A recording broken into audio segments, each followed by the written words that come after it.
Assalamualaikum Kiai. Waalaikumsalam Dito. Maaf Kiai, nasihat apa kali ini yang akan disampaikan?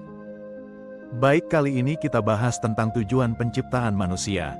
Sebenarnya seseorang itu cenderung apa yang membisikinya itu dianggap kebenaran, atau anak kecil yang bisa melihat hal gaib lantas dianggap kelebihan. Padahal itu malah akan mengganggu akidah karena kemudian ada kebiasaan ketergantungan pada selain Allah. Padahal wa ma khalaqtul jinna wal insa illa liya'budun, manusia dan jin itu diciptakan untuk beribadah atau menghamba. Jadi beribadah atau menghamba pada Allah.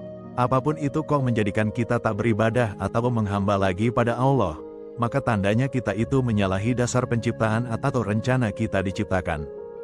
Orang itu di dunia ini diciptakan untuk mengabdi kepada Allah. Pengabdian itu bukan untuk Allah, sebab Allah tak butuh pengabdian siapapun, tapi untuk diri pengabdi itu yaitu kita. Mengabdilah pada Allah sampai engkau didatangi keyakinan di hatimu, dan keyakinan itu hadir karena adanya sebab yang terlihat sehingga menimbulkan keyakinan, dan adanya sebab itu benar-benar menimbulkan akibat.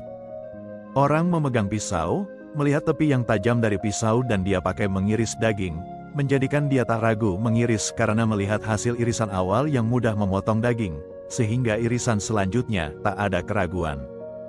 Sama soal ibadah, bisa menimbulkan yakin sebab melihat hasil dari apa yang diharap terjadinya. Misal berdoa, maka menjadi yakin setelah pernah melihat dengan mata kepala sendiri kalau doanya diijabah Allah, makanya terijabahnya doa itu bisa kita lihat hasil nyatanya. Kalau kita sendiri tak terpisah dari doa, sudah seperti tangan yang memegang pisau, dan tak bisa dibedakan mana tangan dan mana pisau, sebab gerakan maju mundurnya mengiris seirama. Kita itulah pisau, pisau ya kita itu, sebab penyatuan kehendak antara pisau dan kita sendiri sebab penyatuan kehendak antara kita, doa, dan pemberi ijabah yaitu Allah, sebab adanya Allah di hati setiap waktu, setiap tarikan nafas, dan setiap bergerak dan berhenti. Manusia itu sebenarnya kalau menyandarkan pada kecerdasan dan pemahaman sendiri, maka akan dangkal dan pendek pemikirannya. Misal bos pabrik kain sutra, kok dia dari menanam bibit kepompong dijalankan sendiri, nyangkul tanah, menanam bunga tempat kupu bertelur sampai memanen kepompong itu dijalankan sendiri, lalu mengurai benang kepompong dilakukan sendiri, menjadikannya kain dilakukan sendiri, sampai menjahit kain dilakukan sendiri, setelah jadi pakaian lalu dijual sendiri, kuragukan kalau 3 tahun orang itu akan bisa membuat pakaian satu. Sama dengan amalia, jika kita fardan atau sendirian mengandalkan amal sendiri, maka lama sekali orang itu akan maju, lah amalnya sendiri saja masih diragukan bisa menembus langit 7. Apa tidak bisa menembus, karena ketidakadanya keikhlasan amal, atau sebab lain entah makanannya yang selalu haram, atau diri yang sombong, dan melakukan sesuatu yang menjadikan diri terhalang amal bisa menembus ke langit, dan mendapat ACC dari Allah bahwa amal kita itu pantas diterima. Maka dari itu kita butuh pendukung, kayak orang membuat pakaian sutra, jika ingin produksi sehari jutaan kodi, maka butuh petani kepompong, butuh pekerja pemintal benang sutra, penjahit, pemasaran, maka jadilah pabrik. Sama dengan ibadah, butuh penyokong ibadah kita, ajak orang lain, maka kita akan mendapat apa yang dikerjakan orang itu malah langsung diterima di sisi Allah, sebab tidak berhubungan lagi dengan ikhlas tidaknya dengan orang yang kita ajak, seperti orang yang punya karyawan penjahit, maka akan menerima pakaian yang dijahit karyawan itu, tak peduli karyawan itu punya utang di luaran, tetapi itu bukan urusan kita.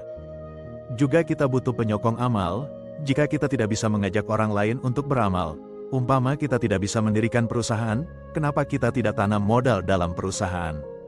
Jika tidak bisa mengajak orang lain melakukan amal ibadah, kenapa tak menyokong orang yang beribadah dengan harta yang kita miliki? Setiap ibadah itu dilakukan kita akan mendapat bagian dari modal yang kita tanamkan, semakin besar modal yang kita tanam maka akan makin besar bagian yang kita dapat. Teori tentang tanam modal orang bisnis semua juga tahu, seperti kita menanam modal di pabrik, kok di pabrik ada karyawan yang sakit maka tidak akan mempengaruhi penanam modal. Penanam modal akan tetap memperoleh bagian selama pabrik itu tidak gulung tikar. Begitu juga orang yang melakukan amaliyah menanam modal, misal memberi dana kepada majelis zikir, maka penanam akan mendapat hasil bersih dari apa yang ditanamkan. Jika pabrik makmur, artinya semakin banyak jamaah yang ikut akan makin banyak penanam modal menerima bagian itu, tak mempengaruhi antara ikhlasnya penzikir dan akibat atau hasil yang dicapai penanam modal. Selama majelis itu berdiri, maka selama itu juga penanam akan mendapat bagian sesuai modal yang ditanam. Dan itu akan terjadi dan kita lihat hasilnya jika kita praktekkan. Segala sesuatu 1000 tahun hanya teori tanpa dipraktekkan, maka jangan harap ada hasilnya. Nah, praktek kemudian melihat hasil yang dicapai dengan kepala sendiri ini dinamakan ainul yakin, dan setelah mempraktekkan lalu melihat hasil lalu menambah-nambah perbuatan serupa ini dinamakan hakul yakin. Seperti orang yang tak ragu mengiris daging karena mengiris yang pertama hasil potongannya sempurna. Maka kedua dan seterusnya tak lagi ragu memotong daging, sebab telah yakin potongannya bagus. Nah, itulah nasihat kali ini. Semoga bermanfaat. Wah, ternyata tujuan penciptaan manusia untuk beribadah atau menghamba, dan agar ibadah cepat menembus langit, kita butuh penyokong ibadah dengan mengajak orang lain atau penyokong amal dengan harta kita ya Kiai. Baik Kiai, terima kasih atas nasihat yang disampaikan. Semoga kita dapat mengambil hikmah dan pelajaran dari nasihat ini. Amin.